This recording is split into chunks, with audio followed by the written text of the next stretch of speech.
Hello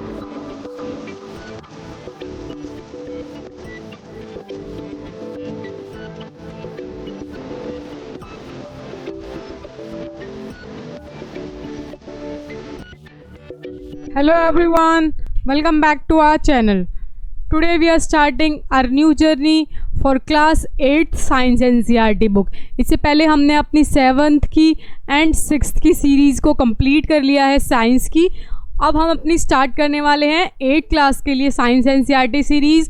और हमारे इस सीरीज़ में आपको चैप्टर समझाया जाएगा in the short and yes, जिस चीज़ का आप सभी को वेट रहता है फॉर द NCERT सॉल्यूशंस.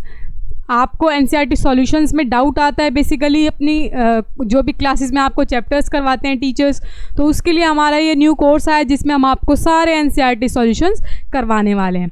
चलिए देखते हैं हमारे चैप्टर्स कौन कौन से कवर होने वाले हैं. हम अपने ऑल द चैप्टर्स, जितने भी आपके चैप्टर्स हैं आपकी साइंस की बुक में टर्म 1 एंड टर्म 2 में, हम वो सारे चैप्टर्स कंप्लीट करेंगे. ठीक है, तो हमारे चैप्टर्स ये देखो. चैप्टर 1 आपका होने वाला है crop production, micro organisms, coal and petroleum, combustion and flame, conservation of plants and animals, reproduction in animals, force and pressure, friction, sound, chemical effect of electric current. हम ये सारे चैप्टर्स आपको इस सीरीज़ में कंप्लीट क्वेश्चन आंसर्स के साथ पढ़ाने वाले हैं. चलिए देखते हैं हमारा आज का चैप्टर जो है दैट विल बी, आप लोगों ने थंबनेल पे देख ही लिया होगा, chapter number 1 that is crops production and management. कि हमारी जो फसलें उगती हैं, जो किसान होते हैं, देखा है ना, छोटी छोटी फसलें उगाते हैं, तो वो सब कैसे उगाई जाती है, उनको कैसे मैनेज किया जाता है, हम वो देखेंगे. चलिए स्टार्ट करते हैं हमारा चैप्टर इन शॉर्ट से. चैप्टर इन शॉर्ट से हम अपना देखते हैं कि इंडिया के अंदर जो है बेसिकली हमारी जो क्रॉप्स हैं उनको 2 भागों में बांटा गया है. 2 टाइप्स की होते हैं सीजन्स. ठीक है, एक होता है रबी और एक होता है खरीफ क्रॉप. तो रबी में क्या होता है और खरीफ में क्या होता है ये अब हम देखते हैं. रबी जो हमारी क्रॉप्स होती हैं ना, ये बेसिकली विंटर क्रॉप्स होती हैं. ठीक है, जो सर्दियों के टाइम पे उगती हैं. जैसे अब आपका हो गया वीट हो गया.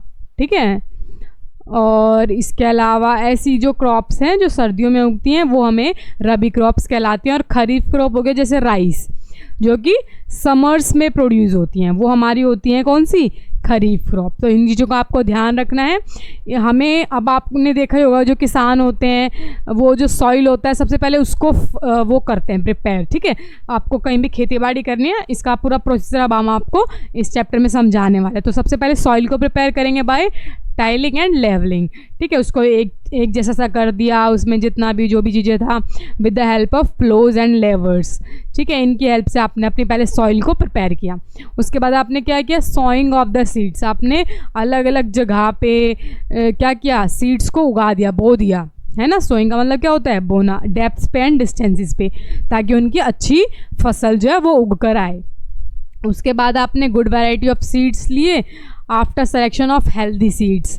कि भाई अब आपकी जो सीड्स हैं उनकी क्वालिटी भी तो अच्छी होनी चाहिए. ऐसा थोड़ी कि आप नकली से बीज जो हैं टूटे फूटे उन्हीं को उगा दिया, नहीं, अच्छे बीज चाहिए तो उनकी क्वालिटी सेट कर ली. केमिकल फर्टिलाइजर्स यूज़ करते हैं for the new crop varieties. ठीक है, फर्टिलाइजर्स बहुत इंपॉर्टेंट होते हैं. उसके बाद जो इम्पॉर्टेंट आता है that is supply of water. एक पौधे को, एक क्रॉप को उगाने के लिए हमें क्या चाहिए होता है, थोड़े थोड़े टाइम में पानी देना होता है. उसी को हम क्या बोलते हैं, this is known as irrigation. This is very important, star mark this. उसके अलावा वीडिंग्स इन्वॉल्व रिमूवल ऑफ अब क्या होता है ना, खेत में कभी कभी कुछ जो प्लांट्स होते हैं ना वो अपने सर्वाइवल के लिए खुद ही उग जाते हैं. उनको हम बोलते हैं क्या, वीड्स. वीड्स होते हैं जो एक्स्ट्रा प्लांट्स होते हैं, एक तरह से आप उनको कह सकते हो एक्स्ट्रा, जो खुद ही उग गए हैं. ठीक है, और उनको फिर हमें अनवांटेड जो प्लांट्स होते हैं उनको हटाना होता है. Harvesting is the cutting of mature crop by machines. अब आपकी क्रॉप जो है वो उग गई है, उसके बाद अब आप क्या करेंगे, हार्वेस्टिंग करेंगे. ठीक है, this is also very important. Harvesting में क्या होता है, जो आपने क्रॉप है उसको मशीन्स की हेल्प से आपने काट लिया, और फिर अब काटने के बाद यूँ का यूँ तो खाया नहीं जा सकता, तो अब आप क्या करेंगे, उसमें से ग्रेन्स और जो उसका बाकी का कूड़ा है उसको अलग कर दें. इस प्रोसेस को हम क्या बोलते हैं, थ्रेशिंग. ओके, उसके बाद उनको आपने जो भी ग्रेन्स थे उनको अलग कर लिया, तो अब अलग करने के बाद उनकी स्टोरेज भी करनी होती है. ठीक है, प्रॉपर स्टोरेज करनी है ताकि वहाँ पे चूहे या फिर पेस्ट माइक्रो ऑर्गेनिज्म उनको खा ना जाए। अब आपने इतनी मेहनत से अपना अनाज उगाया है तो उस अनाज को बचा के भी रखना होता है, तो उसके लिए प्रॉपर स्टोरेज करते हैं, ठीक है। Food is also obtained. अब हमें एक और तरह से फूड मिलता है जो कि एनिमल से मिलता है, उसको हम क्या बोलते हैं, animal husbandry. This is very important, this has been asked in your exam many times कि एनिमल से जो हमें फूड मिलता है उसको हम क्या बोलते हैं, एनिमल हस्बेंड्री। चलिए यही आपका चैप्टर नंबर 1 था ना, बहुत आसान सा चैप्टर। चलिए अब जिसका आप सभी को वेट था, क्वेश्चन आंसर्स हमारे आ गए हैं, एक्सरसाइजेज ऑफ द चैप्टर। चलिए फटाफट से अपनी बुक्स नोटबुक्स उठा के ले आइए, let's do the question answers. First हमारा है सेलेक्ट द, फिलअप्स करना है, मतलब आपको सेलेक्ट द वर्ड और उसके अकॉर्डिंगली फिल करना है। तो इनके आंसर्स मैंने आपके लिए यहीं पर लिख दिया है, जो ब्लू कलर से आपको दिख रहे हैं, दीज आर योर आंसर्स, ठीक है। You have to just read and fill these fill ups की same kind of plants grow, उनको हम क्या बोलते हैं, क्रॉप बोलते हैं। सबसे पहले फर्स्ट स्टेप क्या होता है, प्रिपरेशन ऑफ द सॉइल। अभी मैंने पढ़ाया था आपको, जो डैमेज सीड्स होते हैं they will float on the top of water, क्योंकि वो तो ख़राब हो जाते हैं तो वो पानी के ऊपर आ जाते हैं। और ग्रोइंग ऑफ क्रॉप के लिए हमें क्या क्या चाहिए होता है, सनलाइट चाहिए होता है, वाटर, न्यूट्रिशन, ये चीज़ें चाहिए होती हैं, ठीक है। नेक्स्ट क्वेश्चन हमारा है मैच द फॉलोइंग। चलिए देखते हैं हमारे आंसर्स। मैच द फॉलोइंग के लिए आपके जो ये मैच, इसका आंसर है, मैंने आपका इनका आंसर सामने सामने लिख दिया है, ठीक है। खरीफ क्रॉप क्या होती हैं, जैसे अभी मैंने आपको बताया था ना, पैडी हो गया, मेज़ हो गया, ये सब हमारी खरीफ क्रॉप हो गई। रबी क्रॉप कौन सी हो गई, वीट हो गया, ग्राम हो गया, ओके। और वहीं पर हमारी केमिकल फर्टिलाइज़र्स कौन कौन से होते हैं, ये हमारे केमिकल फर्टिलाइज़र्स हो गए, ठीक है। इसके अलावा ऑर्गेनिक मैन्योर जो होता है वो ये होता है, खाद एक तरह से होता है जो वो ये होता है, ठीक है। एक सेकेंड, चलिए ठीक है। आई होप आप लोगों को सेकंड का आंसर अच्छे से मैच द फॉलोइंग हो गए होंगे आपके। चलिए नेक्स्ट क्वेश्चन देखते हैं, हमारा क्वेश्चन नंबर 3। क्वेश्चन नंबर 3 में आपको एग्जाम्पल्स देने हैं खरीफ क्रॉप के एंड रबी क्रॉप के। चलिए थर्ड का आंसर मैंने आपके लिए यहाँ लिख दिया है। थर्ड का आंसर क्या है, खरीफ क्रॉप मैंने आपको बताई हुई थी, पैडी। पैडी क्या होता है, राइस, मेज़, ठीक है। और वहीं पे रबी क्रॉप कौन सी हो गई, वीट या फिर ग्राम। ये आपके आंसर्स हैं फॉर द थर्ड क्वेश्चन। चलिए नेक्स्ट क्वेश्चन देखते हैं हमारा। नेक्स्ट क्वेश्चन क्या कह रहा है हमारा, फोर्थ हमारा क्वेश्चन है right a paragraph in your own words. अब आपको अपनी भाषा में खुद से ये लिखना है कि प्रिपरेशन ऑफ सॉइल कैसे होती है, वीडिंग क्या होती है, सॉइंग क्या होती है, थ्रेशिंग क्या होती है। मैंने आपको बहुत अच्छे से समझाया भी था। चलिए देखते हैं, कोई बात नहीं, आपके लिए आंसर्स मैंने यहाँ पे प्रिपेयर किए हैं।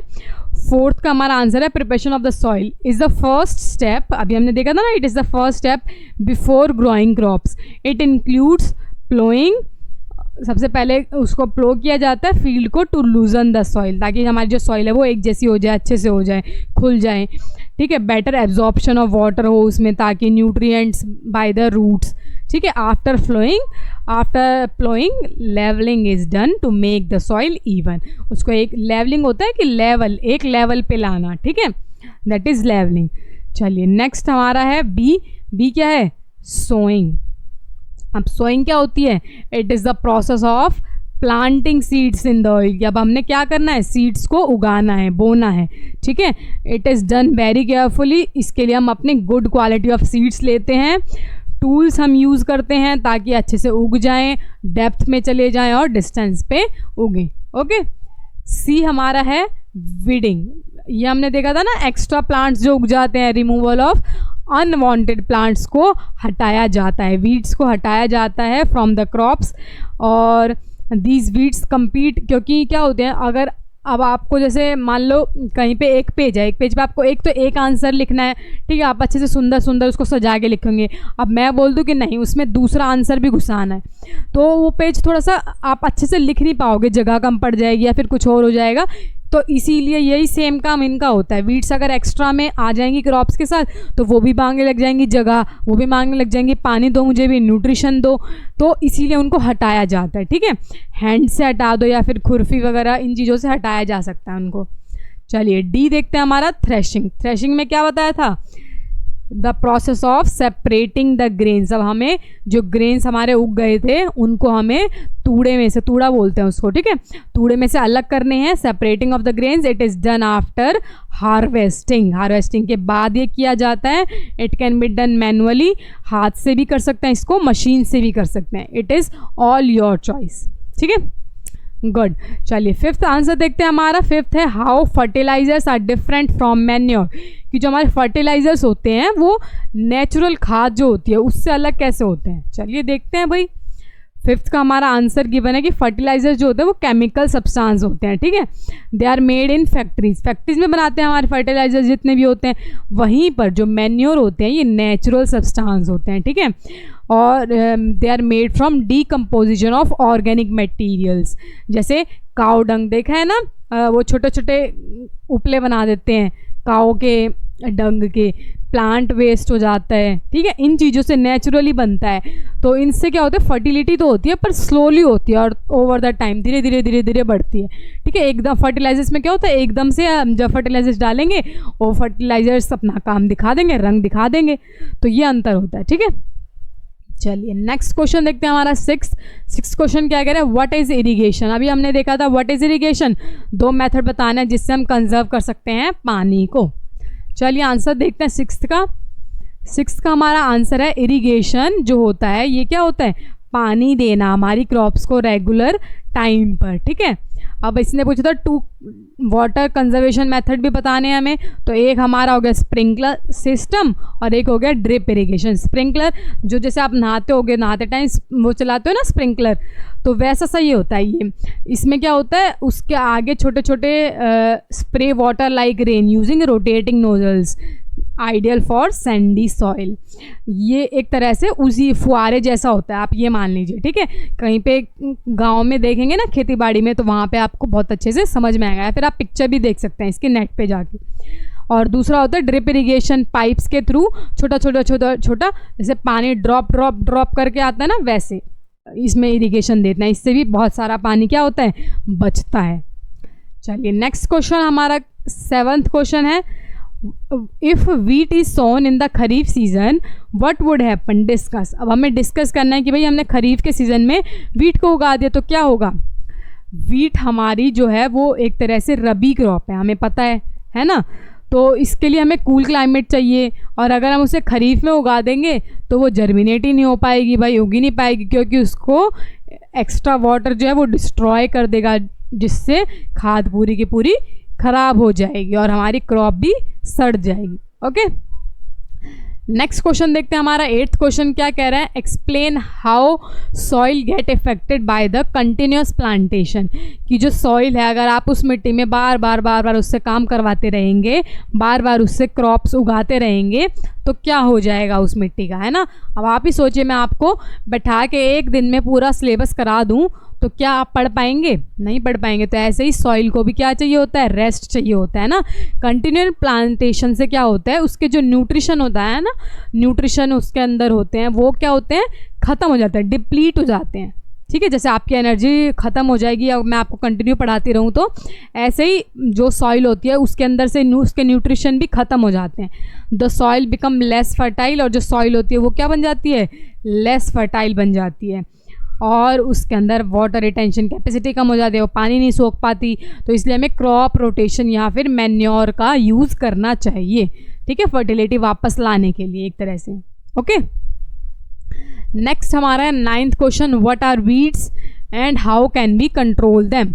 ये हमने देखा था, वीड्स क्या थे, हमने देखे थे ना, क्या होते हैं, अनवांटेड, बिना मांगे हुए आ गए, चिपक गए हमारे फालतू में क्रॉप्स के आके, ठीक है। Weeds are unwanted plants that grow along with crops and compete करते हैं कि हमें भी न्यूट्रिशन दो, स्पेस दो, पानी दो, है ना।